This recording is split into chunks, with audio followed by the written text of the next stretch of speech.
Dear viewers, আমি এখন নাকুগাঁওয়ের দিকে এগোচ্ছি। তো নাকুগাঁওয়ে চলে এসেছি।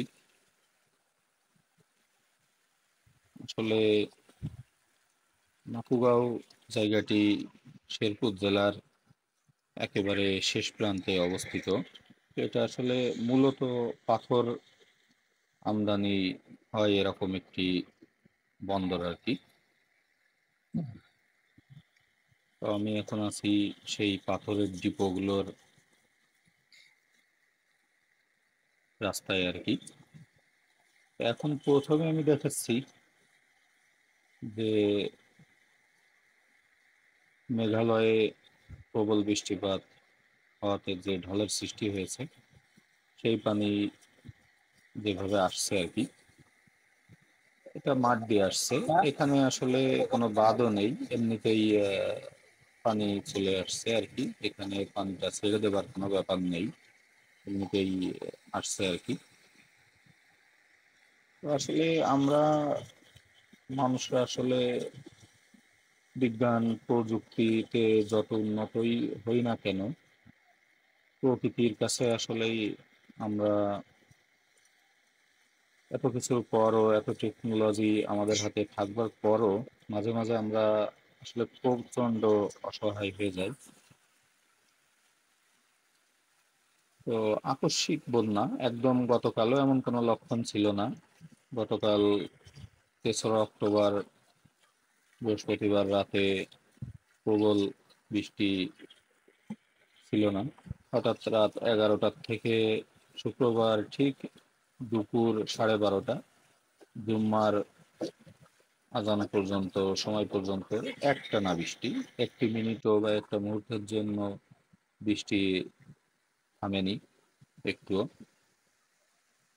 এই মোটামুটি 12 থেকে 13 ঘন্টার মতো বৃষ্টিতেই কিন্তু এই অবস্থা হয়ে গিয়েছে। তো এখানকার স্থানীয় অধিবাসীরা বলছেন যে 40 বছরেও এরকম বন্যা বা তাদের বয়সে এরকম বন্যা এখানে কখনো তারা আসতে দেখেননি। কারণ জায়গাটা কিন্তু আসলে মূল শেরপুরের যে নালিতাবাড়ী উপজেলা বা মূল শেরপুর সদর থেকে কিন্তু এই জায়গাটা 15 থেকে 16 ফুট উঁচুতে অবস্থিত। আর এখান থেকে কিন্তু নালিতাবাড়ী বা শেরপুর মূল সদর, সেটা কিন্তু এখান থেকে নিচু বলা চলে।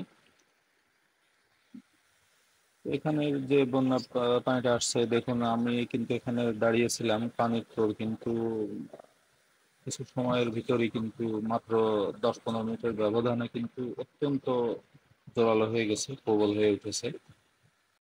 তো আসলে এই যে দেখুন, মসজিদের সামনেও কেমন যেন মানে নামাজ পড়লাম, সেটাও কিন্তু হাঁটু পানি দিয়ে যেতে হলো। এরপর কি হবে বলা যাচ্ছে না।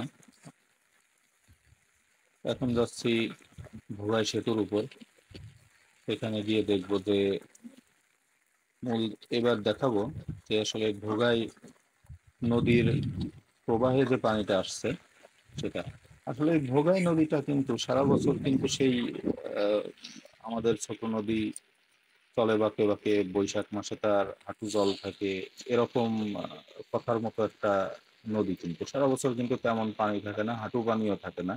কিন্তু এই হঠাৎ হঠাৎ কিন্তু বছরে কিছু সময় ঢলের পানিতে একেবারে প্লাবিত হয়ে যায় এরকম নদী। আবার মাত্র 2-1 দিন সময় দিলেই কিন্তু এই পানি কিছুই থাকবে না এখানে। এটাই মানে এখানকার নদীর বিশেষত্ব। দেখুন যে কিভাবে প্লাবিত হয়ে গিয়েছে। আর ওই যে দূরে গাছপালা দেখতে পাচ্ছেন ওই পারে, ওখানটাই ঠিক আমি থাকি আর কি, বাসায়। তো তাহলে বুঝুন, ওখানে কিন্তু 2 ফুটের মতো পানি কিন্তু চলে গিয়েছে। তো মোটামুটি পানির তোর থেমে যাওয়ার পর এলাকার অবস্থা কি হয়েছে সেটা দেখাচ্ছি। এখানে স্থানীয় কিছু মানুষ ভেসে আসা কাঠ ভবিষ্যৎ জ্বালানির জন্য আর কি সংগ্রহ করছেন।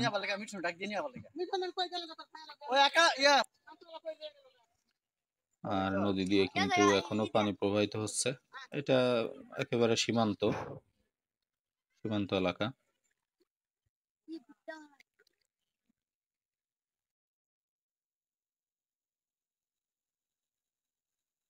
দেখুন বাড়ি কিন্তু কোমর পানি হয়ে গিয়ে